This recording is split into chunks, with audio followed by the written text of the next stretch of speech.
નમસ્કાર મિત્રો, આજે 25 ફેબ્રુઆરી 2019ના કરંટ અફેરમાં હું મુકેશ ડેરવાળિયા આપ સર્વ મિત્રોનું હાર્દિક સ્વાગત કરું છું. મિત્રો, આજે કરંટ અફેરમાં ઘણું બધું છે, જેમ કે આજે એવા સાહિત્યકાર કે જેને આપણે નર્મદ સાહિત્ય સભાની સ્થાપના કરનાર તરીકે ઓળખીએ છીએ તેની વાત કરીશું.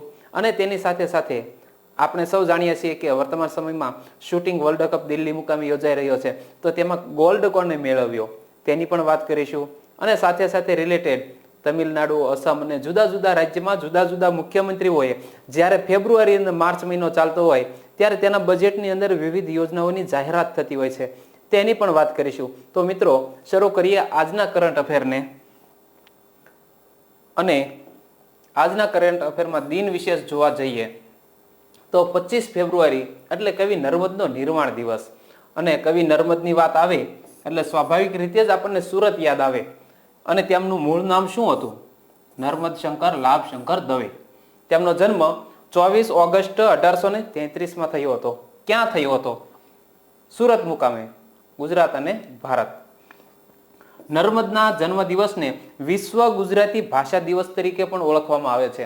અહીં એક પ્રશ્ન બને, વિશ્વ ગુજરાતી ભાષા દિવસ તરીકે કોના જન્મ દિવસને ઉજવવામાં આવે છે? તો મિત્રો યાદ રાખજો, વીર નર્મદને. નર્મદે 23 વર્ષની ઉંમરે જ ગુજરાતી સાહિત્ય લખવાની શરૂઆત કરી દીધી હતી. નર્મદનો દાંડિયો નામનું પાક્ષિક તેમણે શરૂ કર્યું હતું. આ પણ ઘણી વખત પરીક્ષામાં પૂછાઈ ગયેલો છે. દાંડિયો પાક્ષિક કોણે શરૂ કર્યું હતું? વીર નર્મદે. અને ગુજરાતી સાહિત્યમાં કોઈ પણ સાહિત્ય વિશે એક પ્રશ્ન પૂછાય એટલે નર્મદ હોય છે તે મોસ્ટ આઈએમપી હોય છે મિત્રો. તો આના વિશે તમે ખાસ યાદ રાખજો. અને આજે હું તમને નર્મદ વિશે ઘણું બધું કહેવાનો છું. નર્મદે સૌ પ્રથમ કવિ ચરિત્ર સાહિત્ય લખવાની શરૂઆત કરી હતી. તો એક પ્રશ્ન એ પણ બને કે કવિ ચરિત્ર કોની કૃતિ છે? વીર નર્મદની. જેમાં કવિ ચરિત્ર ગુજરાતી ભાષાનું પ્રથમ ચરિત્ર સાહિત્ય ગણવામાં આવે છે. નર્મદની કવિતાઓમાં મુખ્ય કયા રસનો સમાવેશ કરવામાં આવ્યો છે? વીર અને શૃંગાર રસ. નર્મદે 1951માં મુંબઈ ખાતે કઈ સભાની સ્થાપના કરી હતી? બુદ્ધિવર્ધક સભા. 1856માં તત્વશોધક સમાજની સ્થાપના કોણે કરી હતી? નર્મદે. કનૈયાલાલ મુનશીએ નર્મદને શું કહ્યા છે? અર્વાચીનોમાં આદ્ય. જ્યારે ત્રિભુવનદાસ લુહારે નર્મદને પૂર્વજ કહ્યા છે. ઉમાશંકર જોશીએ નર્મદની કવિતાને નવા યુગનો નાદ સંભળાય છે એવું કહ્યું છે. અને આપણે સૌ વાંચવામાં આવી ગયેલું છે કે મંડળી મળવાથી થતા લાભ એ ગુજરાતી ભાષાનો પ્રથમ નિબંધ છે. તો અહીંયા જ્યાં જ્યાં મેં હાઇલાઇટ કર્યું છે ત્યાંથી એક ગુણના પ્રશ્નો મિત્રો બને છે. એટલે જો કે તમારા ખ્યાલમાં ઘણું બધું આવી ગયું છે, અમે ફક્ત પૂર્તતા કરવાનો પ્રયત્ન કરી રહ્યા છીએ અને એ પૂર્તતા જ તમને સફળતા અપાવશે. તો ચાલો, મહત્વની સ્લાઇડ છે, જોઈ લેજો. આગળ વધીએ. મારી હકીકત ગુજરાતી ભાષાની પ્રથમ આત્મકથા છે અને તે કોની છે? વીર નર્મદની. નર્મદ સાહિત્ય સભા ક્યાં આવેલી છે? સુરતમાં. ઉત્તમ સાહિત્ય માટે 1939માં નર્મદ સુવર્ણચંદ્રક આપવાની શરૂઆત થઈ. પ્રશ્ન બની શકે, નર્મદ સુવર્ણચંદ્રક આપવાની શરૂઆત ક્યારે થઈ? 1939માં. વીર નર્મદ દક્ષિણ ગુજરાત યુનિવર્સિટી ક્યાં આવેલી છે? સુરતમાં. અથવા તો સુરતમાં આવેલી દક્ષિણ ગુજરાત યુનિવર્સિટીનું નામ કયા સાહિત્યકાર ઉપરથી પાડવામાં આવ્યું છે? તો યાદ રાખજો, વીર નર્મદ. કલમના ખોળે માથું મૂકું છું એવું કહેનાર સાહિત્યકાર કોણ હતા? નર્મદ. મહાકાવ્ય રચવા માટે વીર વૃત્ત છંદની શોધ કોણે કરી હતી? પ્રશ્ન બને, વીર વૃત્ત છંદના શોધક વીર નર્મદ. અને મિત્રો, અવસાન એટલે કે એમનો આજે નિર્વાણ દિવસ 25 ફેબ્રુઆરી 1886. તો મિત્રો, ઘણી બધી સાહિત્યિક બુકો હશે, છતાં પણ આ ઘણું બધું કલેક્શન કરી અને આપને સમક્ષ રજૂ કરીએ છીએ. તો તમને આમાં અચૂક મજા આવતી હોય તો મિત્રો લાઈક કરવાનું ન ભૂલતા. આપણે આગળ વધીએ તો ભારત લેવલના સમાચાર. તાજેતરમાં અરુણાચલ પ્રદેશે એરી ફાર્મિંગ યોજનાની શરૂઆત કરી છે. એરી ફાર્મિંગ એ શું છે? એક પ્રકારનો રેશમ છે અને જેનું ઉત્પાદન કરવામાં આવે છે. તો મિત્રો યાદ રાખજો, એરી ફાર્મિંગ એટલે કે રેશમના ઉત્પાદન. આ યોજના રેશમ ઉત્પાદન કરતા ખેડૂતો માટે બનાવવામાં આવી છે. અરુણાચલ પ્રદેશ એ ભારતના 29 રાજ્યો પૈકીનું એક રાજ્ય છે અરુણાચલ પ્રદેશ. આપણે આ જ વસ્તુને મેપ દ્વારા સમજવાનો પ્રયત્ન કરીએ તો અહીં તમે જોઈ શકો છો અરુણાચલ પ્રદેશ છે તે એક બાજુ મ્યાનમાર, બીજી બાજુ ચીન અને ત્રીજી બાજુ ભૂટાન અને ચોથી બાજુ આપણું અસમ અને નાગાલેન્ડ. તો 3 દેશો સાથે સરહદ ધરાવતું રાજ્ય છે અરુણાચલ પ્રદેશ અને તે ભૂટાન, ચીન અને મ્યાનમાર સાથે આંતરરાષ્ટ્રીય સરહદ ધરાવે છે. અને જ્યારે પણ અરુણાચલ પ્રદેશની વાત આવે તો એક પ્રશ્ન એ પણ થાય કે ભારતનો સૌથી પ્રથમ સૂર્યોદય ક્યાં થાય છે અરુણાચલ પ્રદેશમાં. તો મિત્રો એ તમારા વાંચવામાં આવી ગયું હોય તો મને કોમેન્ટમાં અચૂક કહેજો અરુણાચલ પ્રદેશમાં કઈ જગ્યાએથી ભારતમાં પ્રથમ સૂર્યોદય થાય છે. અને એના વિશે જોઈએ તો અરુણાચલ પ્રદેશ એ ભારતના 29 રાજ્યો પૈકીનું એક રાજ્ય અને તેનું પાટનગર શું છે? ઈટાનગર. તેની હાઈકોર્ટ ક્યાં આવેલી છે? અસમનું ગુવાહાટી. ગુવાહાટી હાઈકોર્ટ એ અરુણાચલ પ્રદેશની પણ મેન હાઈકોર્ટ છે, પરંતુ તેની એક શાખા ક્યાં આવેલી છે? ઈટાનગરમાં. હાલના અરુણાચલ પ્રદેશના ગવર્નર કોણ છે? પદ્મનાભ આચાર્ય. અને અરુણાચલ પ્રદેશના મુખ્યમંત્રી કોણ છે? પેમા ખાંડુ. અને ત્યાર પછી જોઈએ તો તમિલનાડુ રાજ્ય આજે નેશનલ ન્યૂઝમાં આવે છે. તમિલનાડુ એવું રાજ્ય છે કે જે 2 કોસ્ટગાર્ડ જિલ્લા ધરાવતું હોય એવા 2 મુખ્ય મથક વાળું દેશનું પ્રથમ એવું રાજ્ય બની ગયું છે કે જે 2 કોસ્ટગાર્ડ કેન્દ્રો ધરાવે છે. તો તમિલનાડુનું પાટનગર ચેન્નઈ છે, તેના ગવર્નર બનવારીલાલ પુરોહિત છે અને મુખ્યમંત્રી એડપ્પાડી કે પલાનીસ્વામી, જેને આપણે ટૂંકાક્ષરીમાં કે પલાનીસ્વામી તરીકે ઓળખીએ છીએ. તો મિત્રો ખાસ યાદ રાખજો, રાજ્ય, રાજ્યપાલ, વડુ મથક આ બેઝિક ઇન્ફોર્મેશન છે.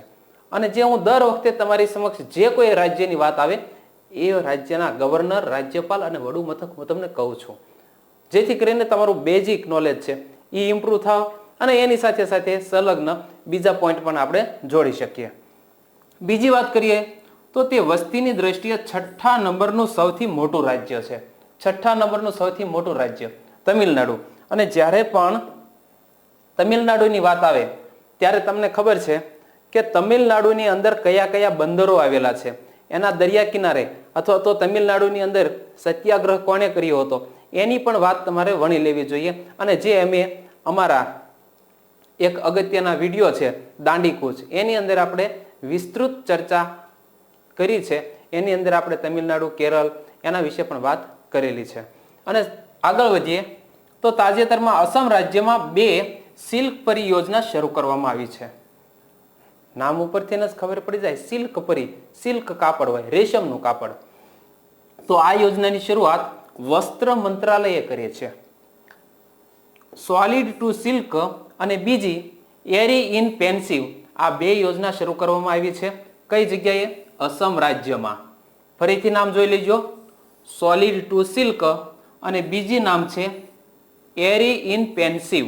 આ 2 યોજના તાજેતરમાં અસમ રાજ્યમાં શરૂ કરવામાં આવી છે. તો અહીં વાત આવે વસ્ત્ર મંત્રાલયની, તો હાલના વસ્ત્ર મંત્રાલય એટલે કે કાપડ મંત્રાલયના મંત્રી કોણ છે? સ્મૃતિ જુબિન ઈરાની, જે તમે અહીં ઇમેજમાં પણ જોઈ શકો છો. અસમની રાજધાની શું છે? દિસપુર. અસમનું સૌથી મોટું શહેર શું છે? ગુવાહાટી. અને ગવર્નર કોણ છે? જગદીશ મુખી. અને અસમના મુખ્યમંત્રી છે સર્વાનંદ સોનોવાલ. તો મિત્રો યાદ રાખજો, અસમના મુખ્યમંત્રી છે સર્વાનંદ સોનોવાલ. તો એ પણ તમે યાદ રાખજો.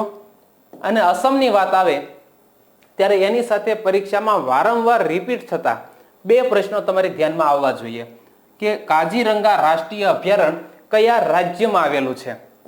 અસમ રાજ્યમાં. બીજું, અસમ રાજ્યનું આ કાજીરંગા નેશનલ પાર્ક છે એ શાના માટે જગ વિખ્યાત છે? તો એક શિંગી ગેંડા માટે જાણીતું છે. અને એક શિંગી ગેંડો ભારતના કયા કયા રાજ્યોમાં જોવા મળે છે? તો આસામ અને પશ્ચિમ બંગાળમાં એક શિંગી ગેંડો જોવા મળે છે.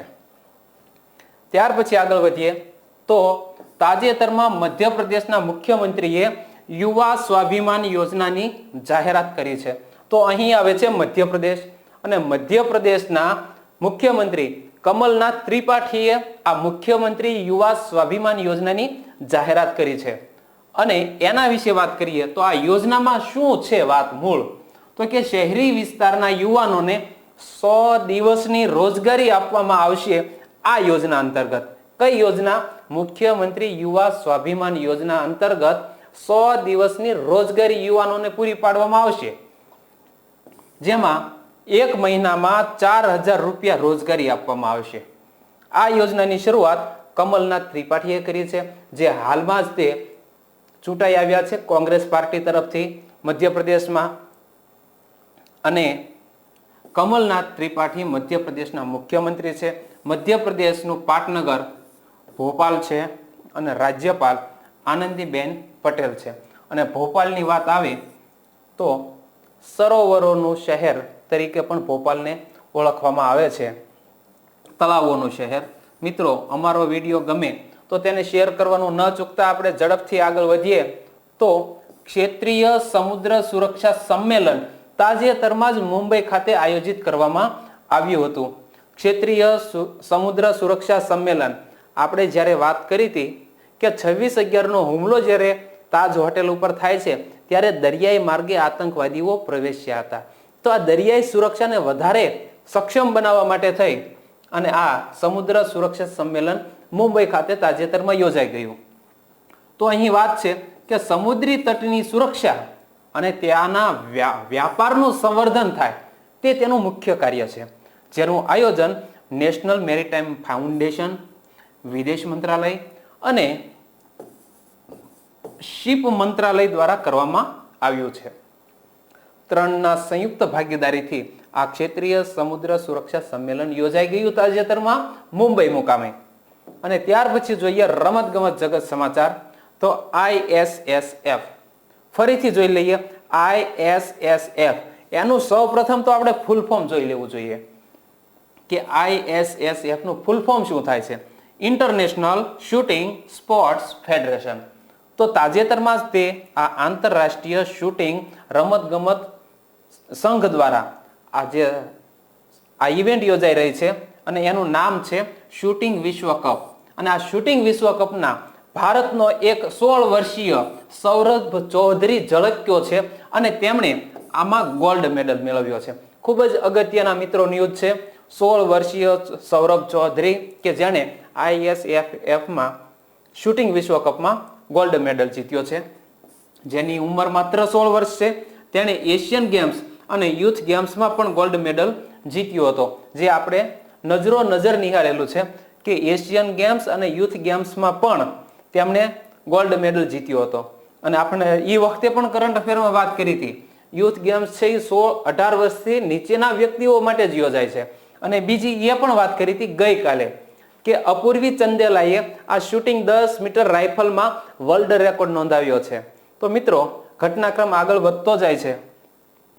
આ વર્લ્ડ કપ કઈ જગ્યાએ યોજાઈ રહ્યો છે? નવી દિલ્હી ખાતે. તો મિત્રો, આજના સમાચારમાં આટલા મહત્વના ન્યૂઝ હતા અને આવતીકાલે હું તમને સવારે કરંટ અફેર પીરસીશ. તેમાં મિત્રો ઓસ્કાર એવોર્ડની જાહેરાત થઈ છે, તેની વિશે પણ આપણે વાત કરીશું. તો કાલે કરંટ અફેર સાથે ફરી મળીશું. ત્યાં સુધી બધાને શુભરાત્રી.